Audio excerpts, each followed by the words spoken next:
దాడులు ప్రతిదాడులతో ఏడాదిన్నర కాలానికి పైగా నడుస్తున్న రష్యా ఉక్రెయిన్ యుద్ధం ఇంకా ఓ కొలిక్కి రాకుండానే మరో దేశం సమర శంఖం పూరించింది.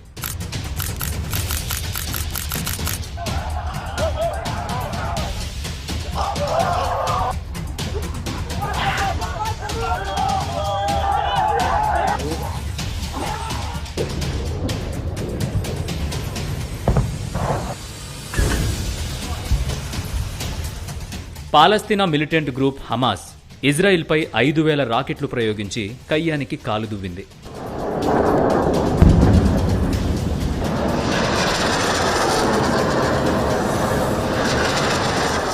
ఈ దాడిలో 50 మంది ఇజ్రాయిల్ పౌరులను హతమార్చామని, మరో 30 మందిని బందీలుగా తీసుకున్నామని హమాస్ ప్రకటించింది.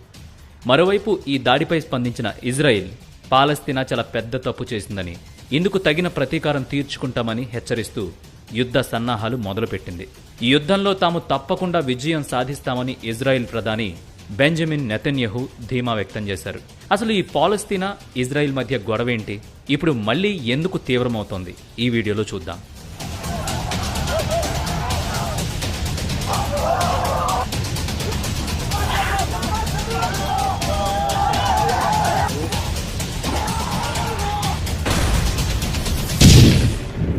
ఇజ్రాయిల్ పాలస్తీనా వివాదం ఇప్పటిది కాదు. శతాబ్దాలుగా యూదులు అరబ్ల మధ్య కొనసాగుతున్న సంఘర్షణే ఈ పరిస్థితులకు దారితీసింది. ఈ వివాదం వెనుక సుదీర్ఘ చరిత్ర ఉన్నా ఇప్పుడు ఈ పరిస్థితులు దాపరించడానికి బీజం పడింది మాత్రం బాల్ఫోర్ డిక్లరేషన్తోనే. 1517-1917 మధ్య ఇప్పుడున్న ఇజ్రాయిల్తో పాటు మిడిల్ ఈస్ట్లోని పలు ప్రాంతాలు ఒట్టోమన్ సామ్రాజ్యం ఆధీనంలో ఉండేవి. ఇక అదే సమయంలో మొదటి ప్రపంచ యుద్ధం జరిగింది. 1917లో యుద్ధం తారాస్థాయికి చేరినప్పుడు యూదుల మద్దతు దక్కుతుందనే ఉద్దేశంతో పాలస్తీనాలో యూదులు తమ మాతృభూమిలా భావించేలా ఓ ప్రాంతం కేటాయించాలని నాటి British foreign secretary Arthur James Balfour ప్రతిపాదించాడు. 1918లో ఒట్టోమన్ సామ్రాజ్యం పతనమై నాటి పాలస్తీనా అంటే ఇప్పటి ఇజ్రాయిల్, పాలస్తీనా, జోర్డాన్ ప్రాంతాలను బ్రిటన్ ఆక్రమించుకుంది. 1922లో నాటి ప్రపంచ దేశాల కూటమి అయిన లీగ్ ఆఫ్ నేషన్స్ ఈ బాల్ఫోర్ డిక్లరేషన్ను ఆమోదించింది. మరోవైపు పాలస్తీనా అరబ్బులు దీన్ని తీవ్రంగా వ్యతిరేకించారు. యూదుల కోసం ప్రత్యేక స్థలం కేటాయిస్తే తమకు అన్యాయం జరుగుతుందని ఆందోళన వ్యక్తం చేశారు. ఇక ఇజ్రాయెల్ ఏర్పాటు వెనుక జియోనిజం అనే మరో కారణం ఉంది. గతంలో విదేశాల్లో వివక్ష, ఊచకోతకు గురైన యూదులు తమకంటూ సొంత దేశం ఏర్పాటు చేసుకోలేకపోతే తమ మతస్థుల మనుగడ ఉండదేమోననే ఉద్దేశంతో 1882-1903 మధ్య దాదాపు 35,000 మంది, 1904-1914 మధ్య మరో 40,000 మంది పాలస్తీనాకు తిరిగొచ్చి స్థిరపడ్డారు.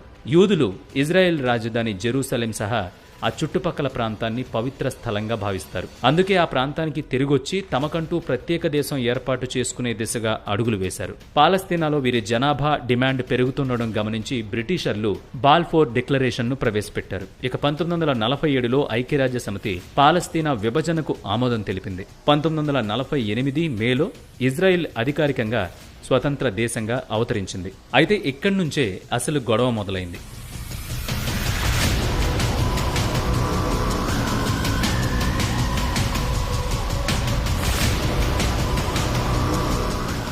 ఇజ్రాయెల్కు స్వాతంత్ర్యం ప్రకటించడమేంటని అరబ్బు దేశాలైన ఈజిప్ట్, జోర్డాన్, ఇరాక్, సిరియా, లెబనాన్లు విరుచుకుపడ్డాయి.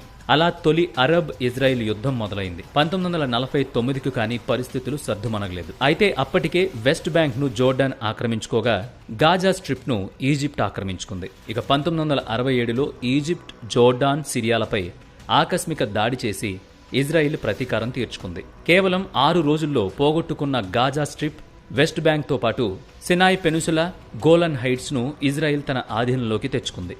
ఆ తర్వాత కూడా ఈజిప్ట్, సిరియా, లెబనాన్తో పాటు పలు మిలిటెంట్ గ్రూపులు ఇజ్రాయెల్పై దాడికి యత్నించినా వాటిని సమర్థవంతంగా ఎదుర్కొంది.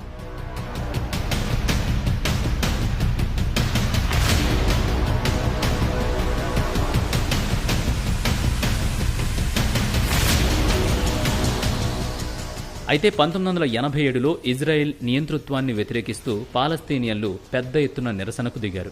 ఈ సంఘర్షణలో వందల మంది పాలస్తీనియన్లు బలయ్యారు. దీన్నే ఫస్ట్ పాలస్తీనియన్ ఇంటిఫడా అని అంటారు. ఈ ఘటన తర్వాత పాలస్తీనియన్ అథారిటీ ఏర్పాటైంది. ఇక 1997లో వెస్ట్ బ్యాంక్లోని పలు ప్రాంతాల నుంచి ఇజ్రాయిల్ తన సైన్యాన్ని ఉపసంహరించుకుంది. 2000లో మరోసారి పాలస్తీనియన్లు నిరసన చేపట్టారు. అయితే ఈసారి ఇజ్రాయిల్ ప్రజలపై ఆత్మాహుతి దాడులు మొదలైనవి ప్రయోగించారు. సుదీర్ఘకాలం పాటు ఈ హింసాకాండ జరిగింది. ఇక 2005లో ఇజ్రాయిల్ గాజా స్ట్రిప్ నుంచి కూడా వెనక్కి తగ్గింది. అయితే ఈ గాజా స్ట్రిప్ సహా పాలస్తీనియన్ అథారిటీలోని ప్రాంతాలను అడ్డాగా చేసుకుని మిలిటెంట్ గ్రూపులు రెచ్చిపోతున్నాయి. 2006లో హమాస్ మిలిటరీ శక్తిగా ఎదిగినప్పటి నుంచి ఇజ్రాయిల్ పాలస్తీనా మిలిటెంట్ల మధ్య తరచూ పరస్పర దాడులు జరుగుతున్నాయి. ఈ ఏడాది ఇప్పటి వరకు 247 మంది పాలస్తీనియన్లు, 32 మంది ఇజ్రాయెల్ దేశస్థులు మరణించారంటే అర్థం చేసుకోవచ్చు పరిస్థితి ఎంత దుర్భరంగా ఉందో అక్కడ. ఇప్పుడు ఈ యుద్ధమే కనుక తీవ్ర రూపం దాలిస్తే అది మిగతా దేశాలపై ప్రభావం చూపొచ్చు.